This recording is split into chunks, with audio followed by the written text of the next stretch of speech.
Habitualmente, en esta época del año, este lugar está abarrotado de gente y el espacio bulle con los sonidos originados por los peregrinos. Pero hoy, como consecuencia de la pandemia, la plaza de San Pedro permanece en silencio. Nunca antes en la historia la plaza había estado tan silenciosa. Y en muchos de nosotros, este silencio evoca sentimientos de miedo, de angustia ante lo desconocido.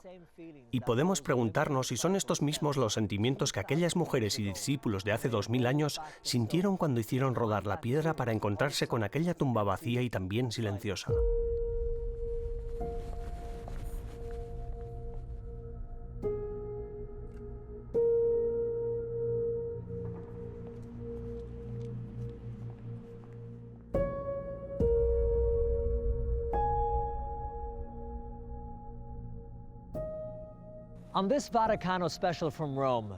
En este especial Vaticano desde Roma, realizaremos un viaje que se remonta 2000 años en el tiempo hasta el centro mismo del cristianismo. Y a lo largo del recorrido descubriremos lugares e historias que todavía hoy ofrecen un testimonio de esa tumba vacía de Jerusalén. Y para realizar este viaje, vamos a recorrer la vida de un hombre, soldado y emperador. Un hombre que hizo de la religión cristiana una parte importante de uno de los mayores imperios que han existido, el Imperio Romano. Estoy hablando, por supuesto, de Constantino el Grande.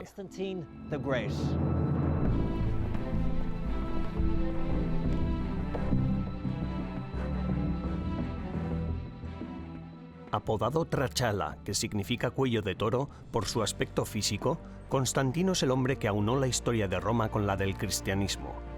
Todo comenzó a pocos kilómetros de distancia, a las puertas de la ciudad de Roma, con una batalla que cambiaría para siempre el devenir del mundo occidental, la famosa batalla del puente Milvio.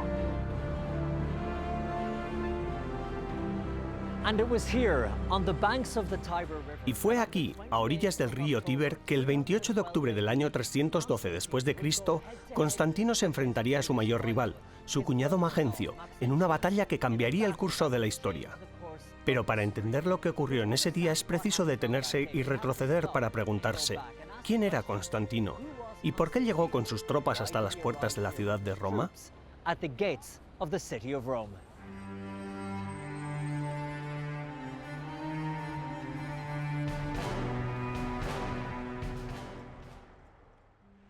...273-274 después de Cristo. Constantino nace en el territorio ilirio de Niš, actual Serbia. Su padre, Constancio Cloro, es un oficial del ejército romano, mientras que su madre, Helena, es una humilde moza de cuadra. 284 después de Cristo. En Nicomedia, en la actual Turquía, el soldado Diocleciano se convierte en emperador. Ante la dificultad de gobernar todo el imperio, dividido entre Occidente y Oriente, Diocleciano establece la tetrarquía, es decir, un gobierno de 4 compuesto por 2 que ostentaban el poder absoluto bajo el título de Augusto y 2 viceemperadores denominados Césares. Diocleciano y Galerio gobernaban la parte oriental, y Maximiano y Constancio Cloro, padre de Constantino, gobernaban la parte occidental del imperio. Pocos años después, comienza una dura persecución contra los cristianos que durará hasta principios del siglo IV. 305 después de Cristo. Los 2 Augustos abdican y sus respectivos Césares toman el poder. Constancio Cloro en Occidente y Galerio en Oriente. Como emperadores adjuntos o césares, el hijo de Constancio Cloro, Constantino, y Magencio, hijo de Maximiano, quedan fuera. 306 después de Cristo. Constancio Cloro muere en Britania y el ejército aclama como emperador a su hijo Constantino, que ya había tenido éxito en sus campañas militares. Lo mismo ocurre con Magencio, hijo del Augusto Maximiano, que toma el control de Roma. En este momento, el sistema tetrárquico establecido por Diocleciano entra en crisis y comienzan diversas guerras civiles. Constantino se alió con Magencio, tomando como esposa a su hermana Fausta. Sin embargo, la alianza duró poco, pues Constantino traicionó a su cuñado y le atacó para conquistar la capital y hacerse con el control de todo Occidente.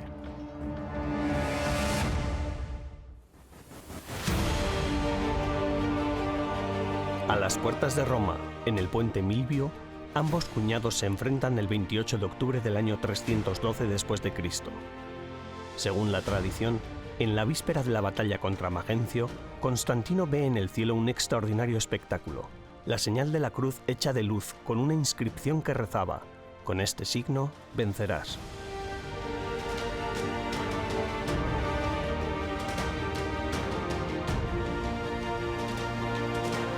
Tras este presagio, el futuro emperador mandó hacer un mástil de oro con forma de cruz y una corona en la parte superior con las iniciales de Cristo en griego, también conocido como cristograma, un símbolo que el futuro emperador mandó grabar también en los cascos y escudos de sus soldados.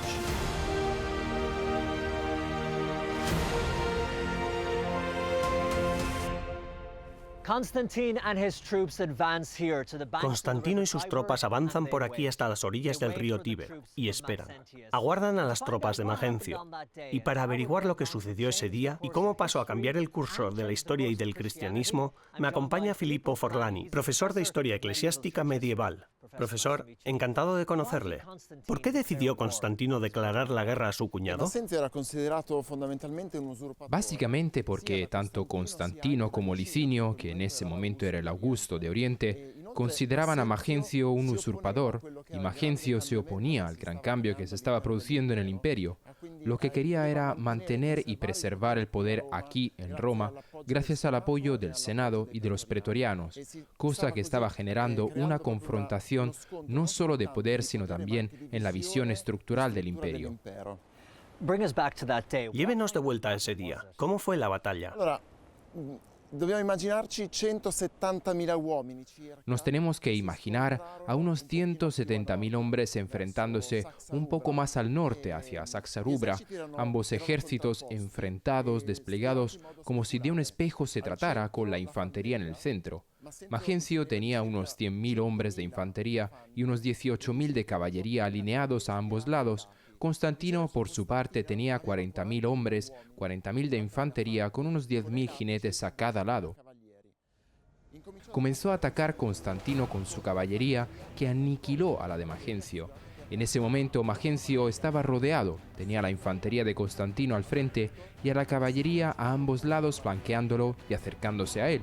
Poco a poco Constantino consiguió empujar al ejército de Magencio hacia el Tíber, y ahí es donde consideramos que la batalla terminó con la victoria de Constantino. Il Tevere, e così qui si concluse la battaglia con la vittoria di Constantino.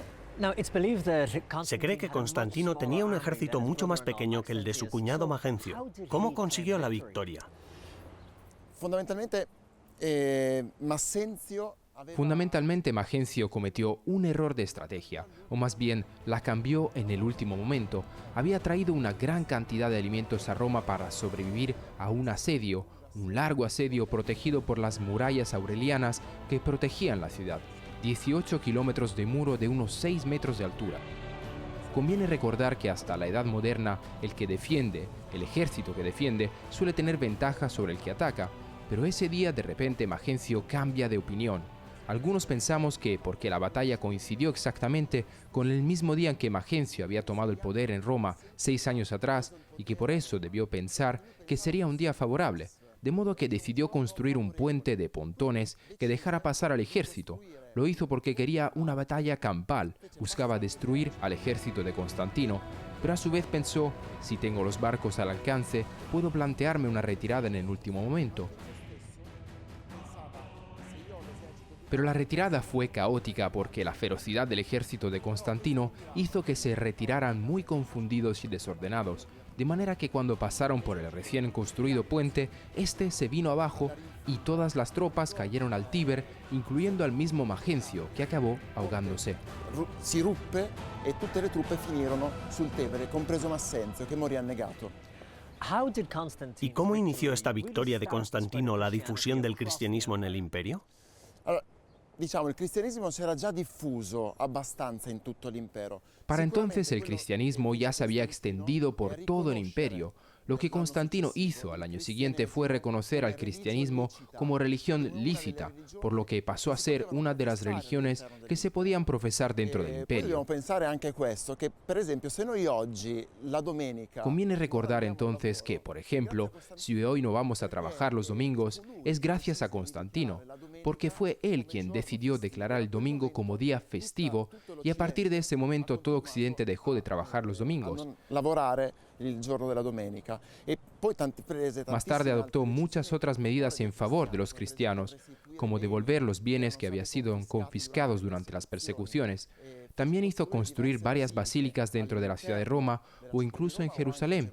De este modo el cristianismo ganó fuerza y se convirtió en una fuerza motora dentro del imperio. E divenne veramente una forza trainante all'interno dell'impero. Así que aquella fue realmente una batalla que iba a cambiar el curso de la historia. No hay duda de que aquella fue una de las batallas más importantes de la historia de la humanidad. Fue una de las batallas que cambió el curso de la historia de la humanidad en su conjunto. Ha sido un placer conocerle. Gracias. Nada. Hay muchas teorías sobre la conversión de Constantino al cristianismo. Una de esas leyendas es que no fue bautizado hasta su lecho de muerte por el Papa Silvestre en la Basílica de San Juan de Letrán. Tal vez sea cierto o tal vez sea solo eso, una leyenda. Pero lo que sí es cierto es que uno de los elementos que definieron la época de Constantino fue la libertad religiosa.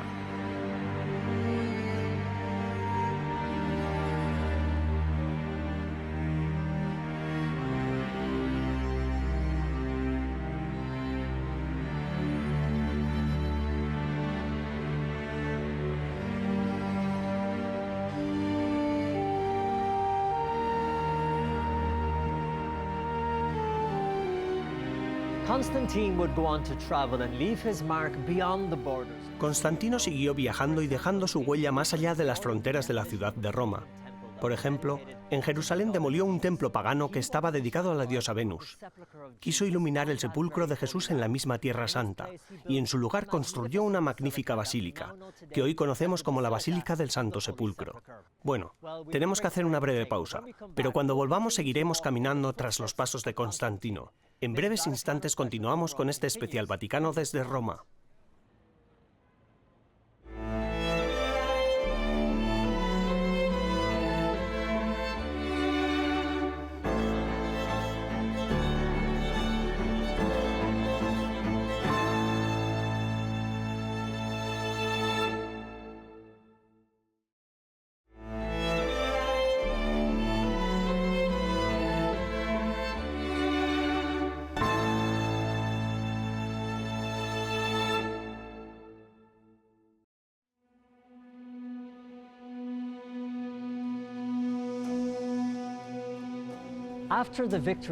Después de la victoria de la batalla del Puente Milvio, el cristianismo comenzó a extenderse por todo el Imperio Romano. De hecho, es sorprendente pensar que solo 15 años después de la muerte de Constantino, más del 50% de la población de todo el Imperio Romano era ya cristiana. Ahora bien, Constantino no pasó la mayor parte de su vida en Roma, sino que decidió reconstruir la ciudad de Bizancio, que luego rebautizó como Constantinopla, la ciudad que hoy conocemos como Estambul en Turquía. Y fue allí, en esa ciudad, donde dejó una figura muy importante en su vida. Dejó a su madre, Helena, quien más tarde se convertiría en Santa Helena. Según una colección de testimonios de la vida de los santos, conocida como la leyenda áurea, Santa Helena, en el año 326, realizó un viaje destinado a quedar impreso para siempre en la historia. Decidió viajar a Tierra Santa para visitar los lugares de la Pasión de Cristo. Y de esta peregrinación trajo a Roma importantes reliquias, una de las cuales era un fragmento de la verdadera cruz de Jesús.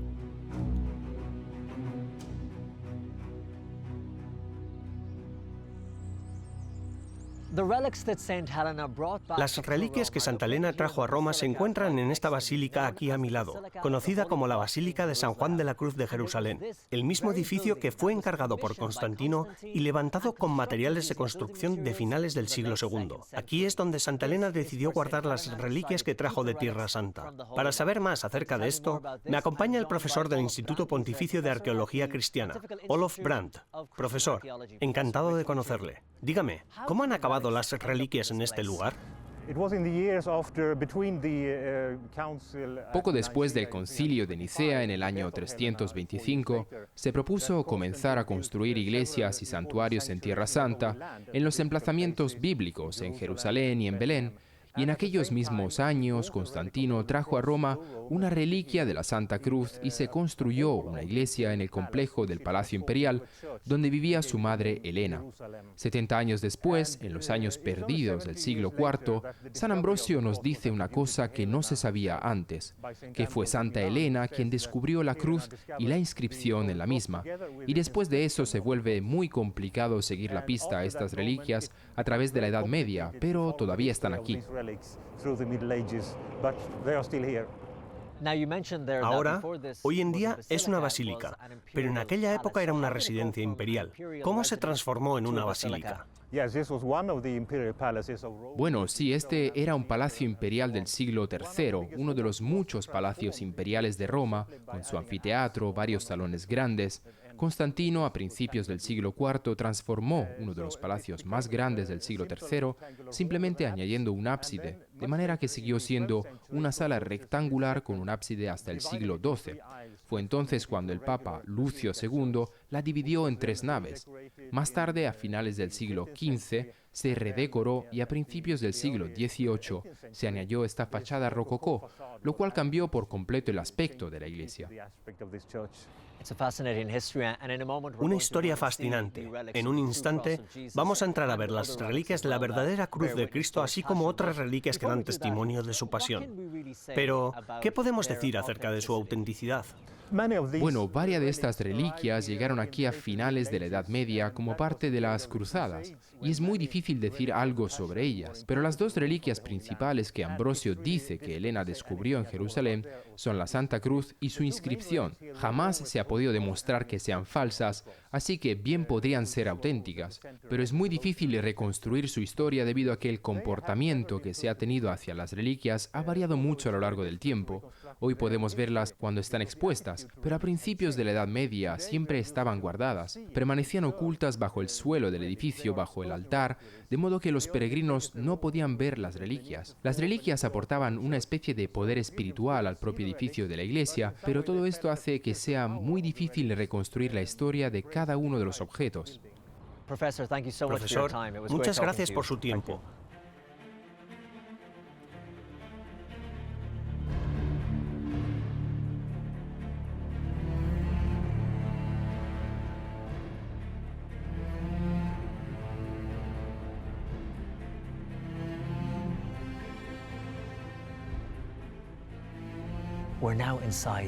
Estamos aquí ahora en la Basílica de la Santa Cruz de Jerusalén.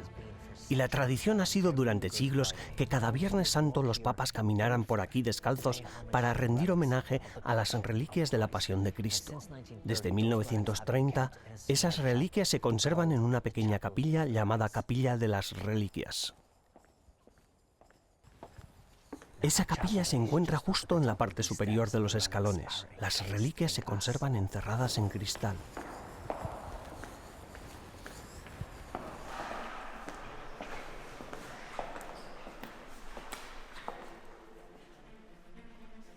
Las sagradas reliquias están colocadas en preciosos relicarios y protegidas por una urna de cristal.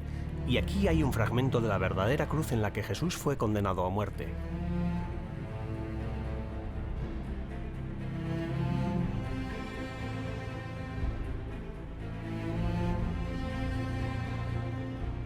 Dentro de este santuario hay otras reliquias muy importantes. Uno de los clavos utilizados para la crucifixión de Jesús, 2 espinas de la corona colocadas sobre la cabeza de Cristo, fragmentos de la gruta de la Natividad y del Santo Sepulcro, la falange del dedo de Santo Tomás, el discípulo incrédulo que necesitaba tocar las manos y el costado de Jesús para creer, el patíbulo del buen ladrón, conocido como San Dimas por el Evangelio apócrifo de Nicodemo. Es el que en la cruz pidió a Jesús que se acordara de él cuando entrara en el reino de los cielos. Y por último, el Titulus Crucis, es decir, la tablilla escrita en caracteres hebreos, griegos y latinos, colocada en la cruz de Jesús en la que se indica el motivo de su condena a muerte.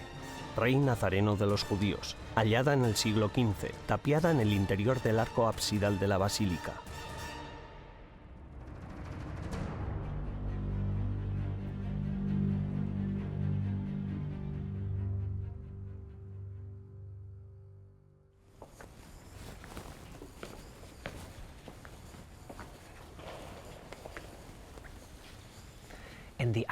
En el ábside de la basílica, los frescos cuentan la historia de la leyenda de la Vera-Cruz.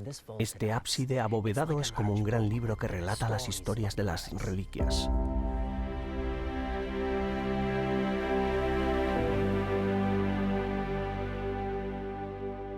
Tal y como lo hacemos al leer un libro, empezando por la izquierda y yendo hacia la derecha, vemos a Santa Elena ya en Tierra Santa, en Jerusalén, preguntando a un judío, no por casualidad llamado Judas, dónde está escondida la Vera-Cruz. Tras un poco de resistencia, Judas, que llegará a ser obispo de Jerusalén con el nombre de Ciríaco, le revela el lugar donde está escondida la cruz verdadera de Cristo. Hacia la derecha podemos ver cómo las tres cruces salieron a la luz durante las excavaciones. Para distinguir la verdadera cruz de Jesús, un cadáver yace en cada madero, y cuando el cadáver entraba en contacto con la cruz verdadera, éste volvía a la vida.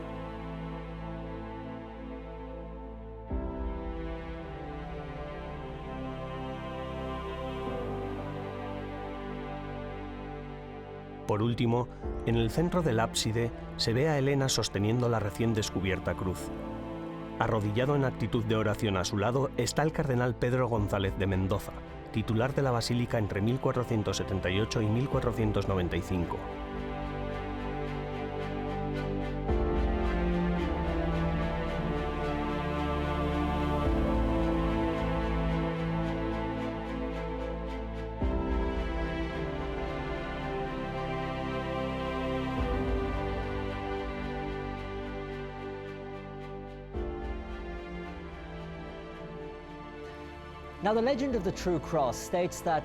La leyenda de la Vera-Cruz dice que Santa Elena dividió la cruz en tres secciones. La primera la dejó en Jerusalén, la segunda se la dio a su hijo Constantino, que por aquel entonces vivía en Constantinopla, y la tercera la trajo de vuelta a Roma, a su lugar de residencia. De ahí las reliquias que acabamos de ver en la basílica detrás de mí. Y la gente todavía hoy viene para arrodillarse y rezar frente a las reliquias. Por supuesto que nunca vamos a estar seguros de que estas sean reliquias genuinas de la Pasión de Cristo, pero lo que sí sabemos es que son increíblemente simbólicas y muy importantes en la devoción a esa tumba que apareció vacía hace 2000 años. Vamos a tomarnos un pequeño respiro, pero no se vayan. Este especial Vaticano desde Roma continúa después de la pausa.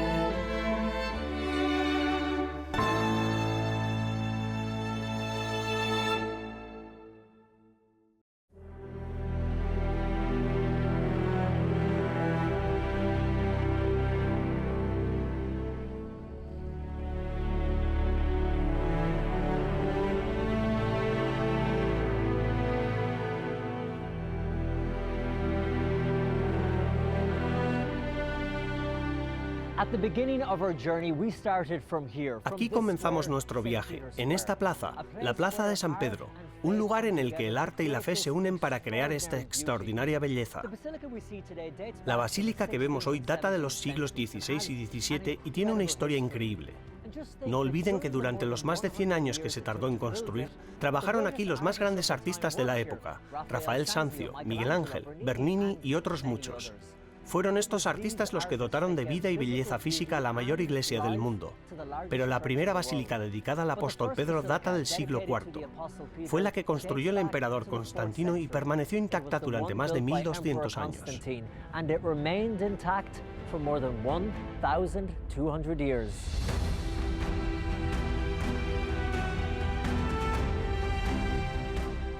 Constantino, tras conquistar el Imperio Romano de Oriente en el 324, decidió construir, como ofrenda de agradecimiento por su éxito en la batalla contra su rival Licinio, una basílica sobre la tumba del apóstol Pedro. Según algunos testimonios medievales y renacentistas, en el arco de la primera basílica de San Pedro se leía: «Puesto que bajo tu dirección el mundo se ha elevado triunfante hacia las estrellas, Constantino el Vencedor te ha construido esta basílica». Constantino se enfrentó a no pocos problemas técnicos de diseño para hacer sitio a la basílica. Tuvo que soterrar la necrópolis que había en esta zona, en las laderas de la colina vaticana, llegando a nivelar toda una loma. Fueron necesarios más de 40.000 metros cúbicos de tierra, y todo para construir un monumento sobre la tumba del primer pontífice de la historia, San Pedro. Cuenta la leyenda que el mismo emperador Constantino inició la construcción de la basílica removiendo con sus propias manos los 12 primeros cestos de tierra, en honor a cada uno de los 12 apóstoles.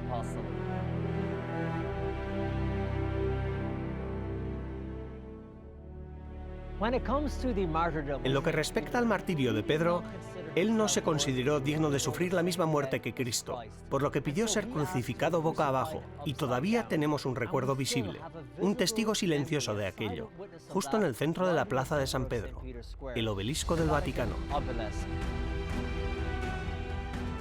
Fue en presencia de este mismo obelisco que se encontraba en el circo de Calígula, situado en el lado izquierdo de la antigua basílica, donde Pedro, según la tradición, fue condenado a muerte el año 64 después de Cristo, durante la persecución del emperador Nerón, quien culpó a los cristianos del incendio de la ciudad de Roma.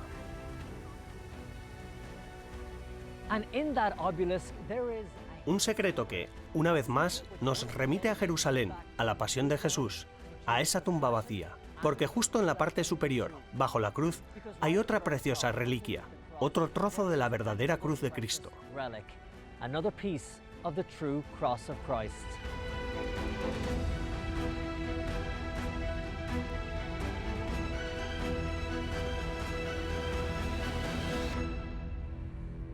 Muchas gracias por acompañarnos durante este especial Vaticano. Saludos desde Roma.